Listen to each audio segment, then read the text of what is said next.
Lieve dames en heren, weer een video en deze keer, ja je gelooft het niet, maar het lijkt erop alsof ze de Ebola-truc weer gaan uithalen.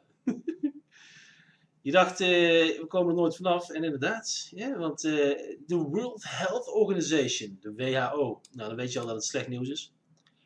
Dat is feitelijk natuurlijk het nieuwe oorlogclubje, die altijd weer een reden vindt om te globaliseren, wat we niet willen eigenlijk. Ja. Ik dacht, als we nou toch weer opnieuw gaan beginnen, met deze nieuwe ebola-uitbraak uitgeroepen in Congo, terwijl je dacht, er zou een vaccin zijn, experimenteel een vaccin, 100% efficiënt, daar ben ik niet voor vaccineren, maar toch. En er zou toch ook wel inmiddels een medicijn zijn, dacht ik, tegen ebola. Maar nee, we melken het weer even opnieuw helemaal uit. Tenminste, dit lijkt het startschot daarvoor te zijn. En om die reden haal ik nog wat oude video's uit de kast. Eentje van mezelf, die ik een klein beetje heb ingekort. En nog een korte van Jeff C, die ik toen de tijd vaak keek. En deze uitbraak, mensen weten het misschien nog wel, dateert van 2014. Here we go again, the Ebola Revolution. Een filmpje van Artsen zonder Grenzen Nederland. Met de titel Ebola, zeldzaam en gevaarlijk. Nou is dit filmpje al van 2007.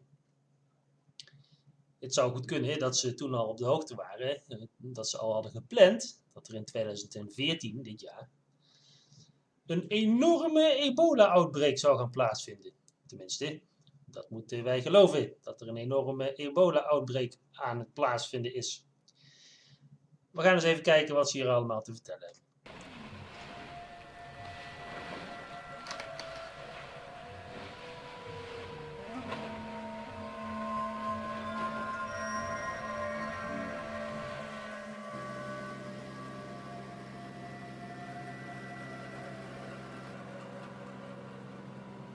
Ebola is een zeldzame maar zeer gevaarlijke ziekte, waartegen geen vaccin of geneesmiddel bestaat. Tijdens sommige uitbraken van ebola sterven dan ook bijna alle patiënten. Bij ebola gaat het er vooral om dat mensen die besmet zijn zo snel mogelijk worden geïsoleerd.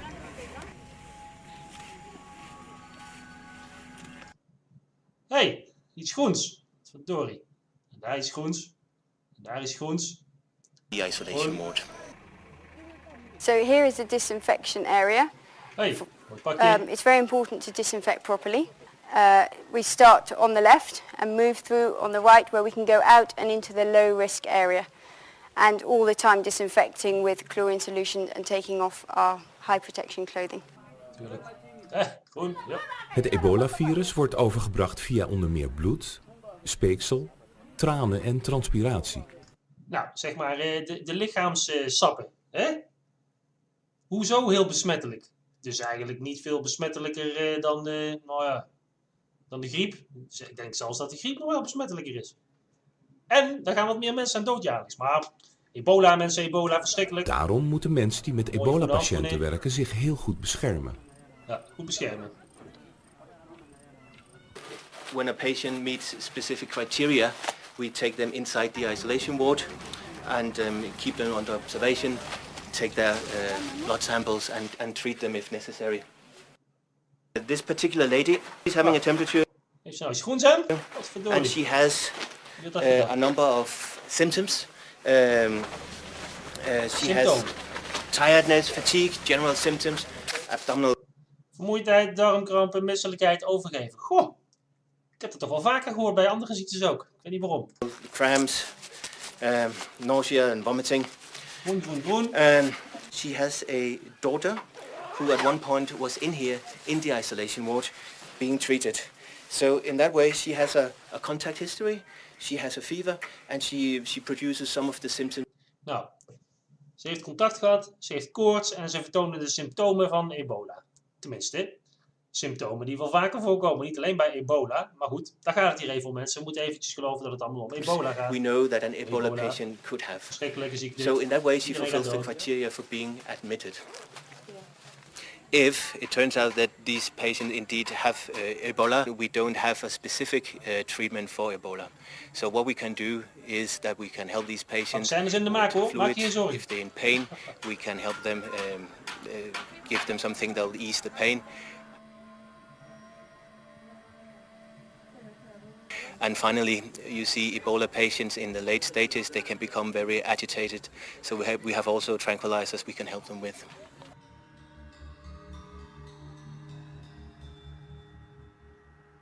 Zie jij Ebola? Ik niet.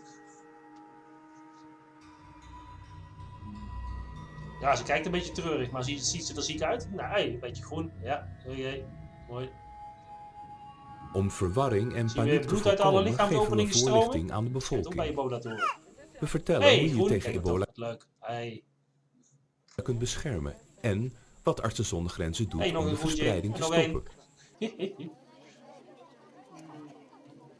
De eerste grote uitbraak van ebola, waarbij Artsen zonder Grenzen betrokken was, vond plaats in 1995 in Kikwit, in de Democratische Republiek Congo. Heel ziek. Kijk, heel ziek. 244 mensen kwamen bij die Een uitbraak washandje, om. natuurlijk. In de afgelopen 10 jaar hebben we Het is warm daar ebola natuurlijk, bestreden hè. in Gabon, Mensen worden ziek en ja, Oeganda, ze hebben het heel warm. Congo-Brazzaville en Angola. Natuurlijk Ebola. Wat daar nog weer? Ik denk nou niet dat Artsen zonder Grenzen een of andere organisatie is waar alleen maar heilige mensen in figureren. Nee. Dit is gewoon weer één van die clubjes die door dezelfde elite zijn opgezet. Die kunnen van alles wijsmaken aan het volk. Dat er ziektes zijn, dat ze moeten uitvliegen, donaties moeten er naartoe. Artsen zonder Grenzen. Wat zegt zonder Grenzen? New World Order. One World. Zonder Grenzen. Nou, subscribe today, dat gaan we niet doen. Outside Hey, the John iemand F. in het Kennedy groen ligt daar Hospital in gewoon. Ligt Monrovia, daar gewoon Liberia. Ebola. 20-year-old Crisisacteur. Ibaga Stiwo is sick. Oh, down. Oh, down. Brother, what would you now? His parents wait Someday beside you him. will. You might have to plenty of water. All signs point to the late stages of Ebola, Die gaat gewoon in de was hoor. the deadly virus that's killed more than 2,300 across West Africa. He just vomiting, he turning, vomiting, turning, vomiting, turning. He eat, he vomit. Don't let us get a paper back. As sick as he is, Just got to get he won't be allowed inside. The largest hospital in the nation, and many others just like it, are completely full. But I want to tell you. And the hospital now will go to the same month. They say we should wear the title should come. This is Ben C. Solomon in Monrovia, Liberia. This city of 1.5 million is the first major metropolitan area to face an Ebola outbreak since the virus was discovered in 1976. Hundreds have died here since the outbreak began in May, and the World Health Organization expects thousands of new cases in the coming weeks. With a limited number of hospital beds and personnel to treat the sick, many of the infected are left to die at the hospital gates. It's heartbreaking. There's nothing I can do about it because I have no space, I don't have the capacity. Local and foreign-run treatment centers alike are unable to cope with the surge. Here, the Doctors Without Borders Treatment Center, they too are at capacity. What we're looking at here is about 350-bed hospital. No one have never done this before. To turn people away at the door that are sick, that is a new experience and a difficult one to handle because we are full every day. We are not capable of building fast enough. 10 to 15 die each day here, but their beds are quickly filled. The virus is spreading fast among families in Monrovia's slums, and with an incubation period over several weeks, no one knows exactly how many more patients will arrive in the months ahead. If we look back in time, MSF have been able to cope with outbreaks that have been going on from year to year because they have been small. But at the moment we are down on our knees. So who else is there? After a few hours outside, a crowd formed around Ibaga and his family. Yeah, when the people can be talking, you bring the people to the hospital. Many were angry, urging them to go home. They say because the virus, the people will not look at us, so we should carry back to the hospital. The hospital worker finally came out to calm the crowd. The war is fought. No capacity. You understand? So I did not elaborate. But the forward field of Jeff is very big. Later in the afternoon, Bago was finally admitted. For his family, what comes next remains a mystery. Every day they're making an announcement. When you get a sick patient, report a sick patient. Same with me. Nothing they are done. Get there, oh, wait. We're waiting. We don't know what to do. Hey everyone, how you doing? Jeff C here with your Ebola green update, right? Every day we can have a green update because we know what is the color of Ebola. Color is green, neon green. Yes, that's where it is just turning up everywhere. I've been showing this, of course, for quite some time, and it just keeps happening. Boy, I can't stop, but if they won't stop, I won't stop. I will continue to show you how they are using the green. Now, let's start with Jesse Jackson here, appearing on the Kremlin-sponsored RT. Oh, Russian state propaganda right here in North America with your crisis actors here. I mean, well, Jesse Jackson, he's just an old piece of shit, right? But he is just an old windbag, race car. Just, he's a lot like Al Sharpton there, who says one word at a time. Just like William Shatner there. So let's listen in. To the country, aside from the politics of it, and he walked in the hospital with Ebola. He left out with Ebola. So they dismissed him with the disease. So they dismissed him. Now you notice this.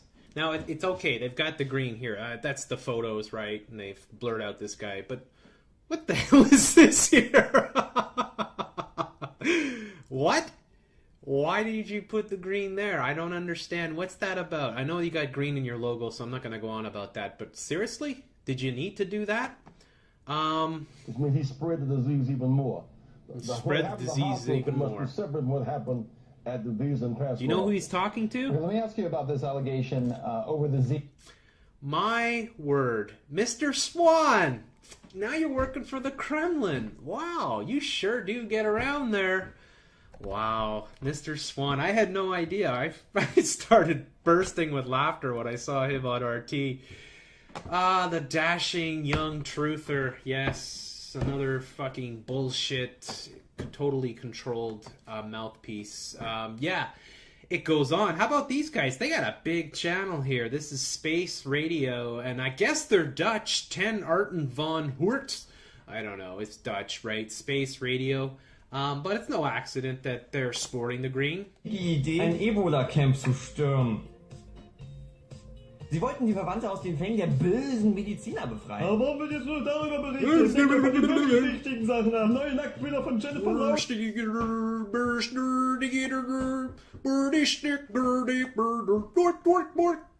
Here's another one here. Bloomberg. I'm telling you, folks, almost every video I searched in YouTube today had a woman wearing green. So maybe they're just trying to break the record for women wearing neon green. They're worried about it in a much bigger way in America because 2 people getting sick.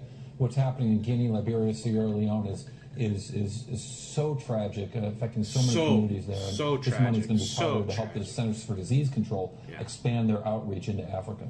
There you go. So you had the women in green there as well. And let's move on. Oh, the Leanne Rackadoo, the Macaboobies. Guess what she's wearing? I don't know, folks. It's just a coinky-dink, is it not, right? Oh, those magnificent mammary glands, they really do shine up in Ebola green, don't they? And if you didn't get enough of it, they got it here underneath. Oh, yeah. Gotta love InfoHorse. This has already happened. That Ebola virus has already mutated. Oh, this is the infectious disease specialist, Dr. Michael Jelinek. And he says that his biggest concern is that we don't have enough knowledge about the virus and this outbreak and whether it's mutated or not. No. There you go. Leanne Rackadoo. Thank you, Leanne. I'm sorry that I had to take the camera away from you because you're just so pleasant to look at. But, hey, the Health Ranger. You gotta come on board, eh, Mike Adams? Yes, pandemic preparedness, free online, how to course, episode 14. Let's listen in here, Mike. Are you going to have somebody agreed? I think so. Looking out the window. It's like, welcome what's to coming? Episode 14 What's coming? of Pandemic Preparedness here at biodefense.com. Yeah. I'm your host, Mike Adams, the Health Ranger. So much is unfolding, even as I'm so recording all of much. this, that it's just absolutely astonishing. Ah, it's astonishing. How do you? This chapter here is Biodefense. going to focus on the likely outcome of being ordered into isolation. There you go. Okay, so, and I do kind of like Mike Adams. I'm disappointed, Mike. Hopefully you're just not aware of what's going on. But look at this, man. I mean, come on, right? And that's on the whole video, just in case you're wondering. And it's 40 minutes long. It's just some guy, and he's looking out the window. What do you think he's doing? He's like, I wonder if I'm going to get Ebola. I better put on my green shirt just in case, so everybody knows I got Ebola. Well, you think that's all? No, there's more here. Dabu, eyes open. Well, my eyes open. Notice the girls with the green hats. In fact, people were telling me, hey, at Ferguson, there's a bunch of girls that were wearing fluorescent green hats. Oh, go figure. Bust it, man.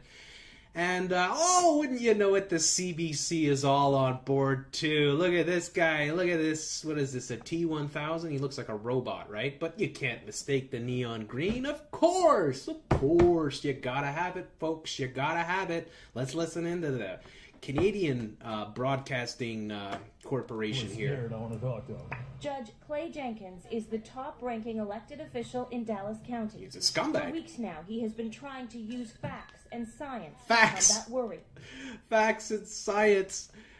You can't make this shit up, folks. Anybody is going on, Jeff, this green thing, you gotta stop it. Forget about it, man. It just goes on. Oh, there's another girl in green. Oh, Jana Clark here at Fox News. Let's check in. We came to Rogers State University to talk to a professor who's studied viruses and who's closely followed the Ebola case. We wanted to ask her the big picture questions as well as what seems like small questions, like, does hand sanitizer help protect us? Should people in green country be worried? At this point, no. There's been one case. The thing is not airborne. Yeah. And unless you are in very close contact with someone who is showing symptoms of the disease, you're not liable to catch it. So not as contagious. Not as contagious, but that green color coding sure is contagious, folks. I don't know. I just don't know. I mean, maybe it's just me. Maybe, I don't know, maybe people wear neon green all the time. I don't know. This seems like it's, I don't know, there's a lot of it going around, you know. I just, I hate to be skeptical, but I kind of think it's all part of the plan, right? And that's exactly what they're doing, right? It's exactly what they're doing to you, folks. They are, Bloomberg, of course, 100% on board. They are programming you with the green, and there could be no mistake, folks. Thanks a lot for listening. Eyes open.